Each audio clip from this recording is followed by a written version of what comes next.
So chapter 7, operational systems. First learning outcome is identify the basic activities and business objectives common to all transaction processing systems. Do you guys still remember what is a transaction processing system? Any system that records basically or processes any business transaction. So any business transaction such as a sale or a payment made.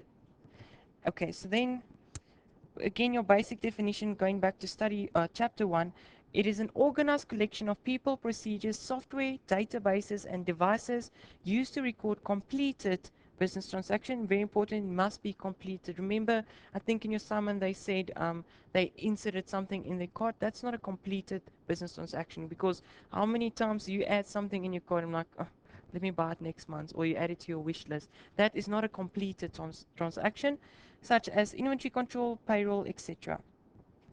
Inputs to the system include basic business transactions, such as a customer payment.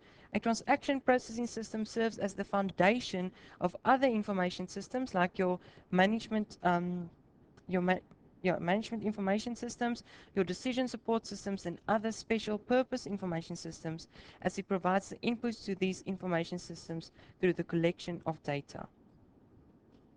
And then we look at the different approaches to of transaction processing systems. The first one is your batch processing system. So it's in the name batch, meaning we're not going to process something as it happens, we're going to accumulate it. So it says here, form of data processing where business transactions are accumulated over a period of time. That's supposed to say of, sorry for the spelling. Of and prepared for processing as a single unit or batch. So as they come in, they'll store them somewhere, and then they choose a date and say, okay, now we're going to process this data. Example, I think a good example here would be for like debit orders. So you won't process or submit, not submit, issue a debit order as soon as someone brings in a debit order application, because debit orders will go off a certain date of the month.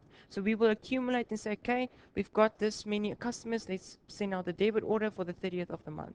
If someone comes on the 31st, we're not going to issue a new debit order, we'll then wait till the next month to accumulate more debit order applications. Debit order is just a payment that goes off your account. Then another type is online transaction processing, a form of data processing where each transaction is processed immediately. So if you make a payment on takealot.com, for example, you'll immediately get a receipt. You're not going to wait for them to manually receipt you, then send it through the mail. You immediately get that online receipt.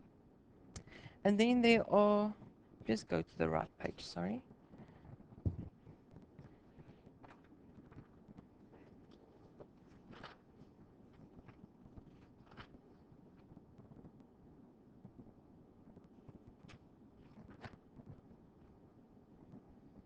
Okay, then we have a look at the different objectives of transaction processing systems.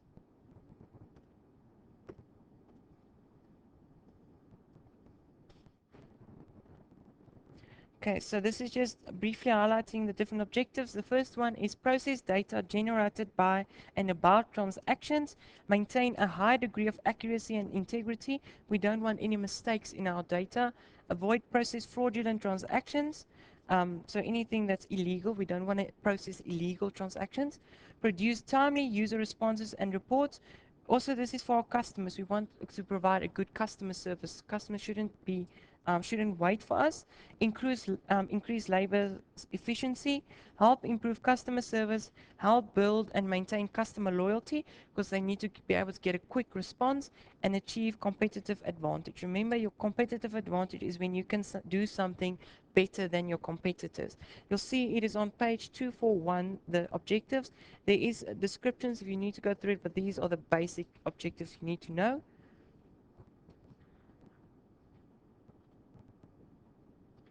Then transaction processing activities.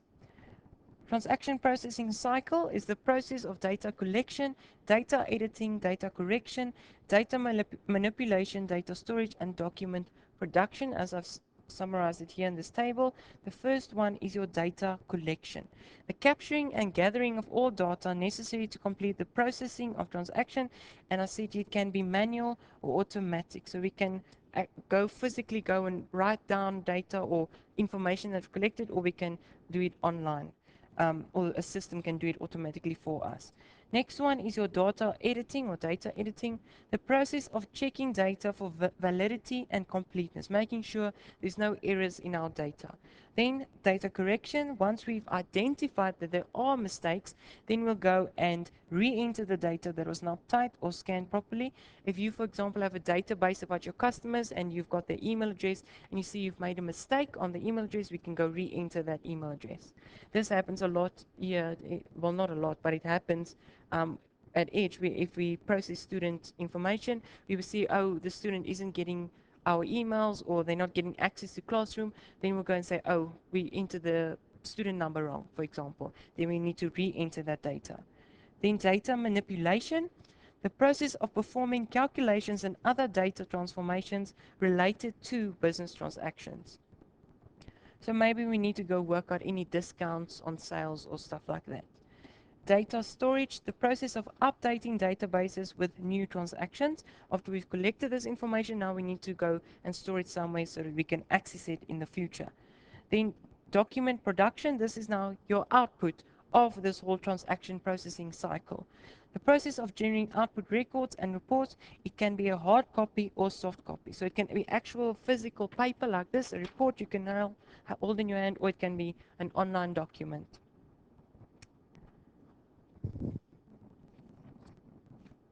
And then on page 242, they give you a very nice diagram of how this works, this transaction process cycle. And it starts off with your original data, and then data collection. So this is our existing, this original data is the existing data and the information. Then in our collection phase, we'll now go and collect any new information. Then we move on to the next step, which is your data editing.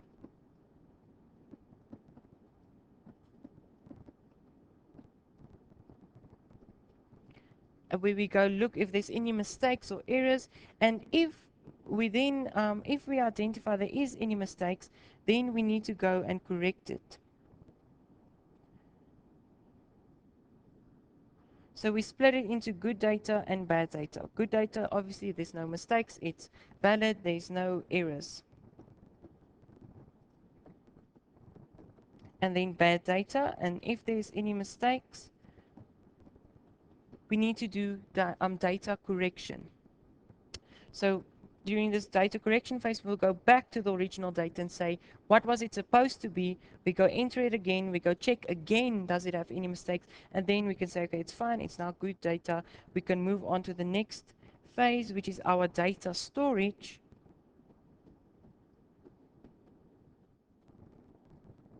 And then it will be our outputs, which is your document production.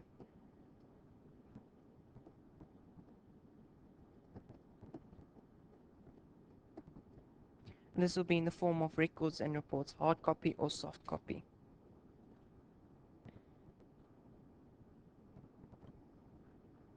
Okay, so that's basically learning outcome 1 in a nutshell. Next one is learning outcome 2. Identify key control and management issues associated with transaction processing systems. Now, this again isn't clearly outlined in the textbook. What I think they are trying to refer to is starting on page 253, where they speak about production and supply chain management. It goes on into customer relationship management and sales ordering, financial and managerial accounting. So those, I said, you can go read through it. There's not, there's a few definitions here. They speak about materials requirement on page 253. So you can just, it's basically just a discussion on production and supply chain management. And then again with customer relationship management and sales ordering. Important here is that you know your definition of customer relationship management. A system for that is that it's a system that helps a company manage all aspects of customer encounters, including marketing and advertising, sales, customer service after the sale, and programs to retain loyal customers. So you can just go read through that, just a discussion on different management issues. Then learning outcome 3, describe the inputs, processing, and outputs for transaction processing systems associated with order processing, purchasing, and accounting business functions. This is on page 245 to 248 of your textbook. So the basic definitions you need to know is of the traditional processing applications. The first one is your order processing systems, and this includes order entry, sales configuration, shipment planning, shipment execution, inventory control, and accounts receivable. And then efficiency and reliability of the system is critical.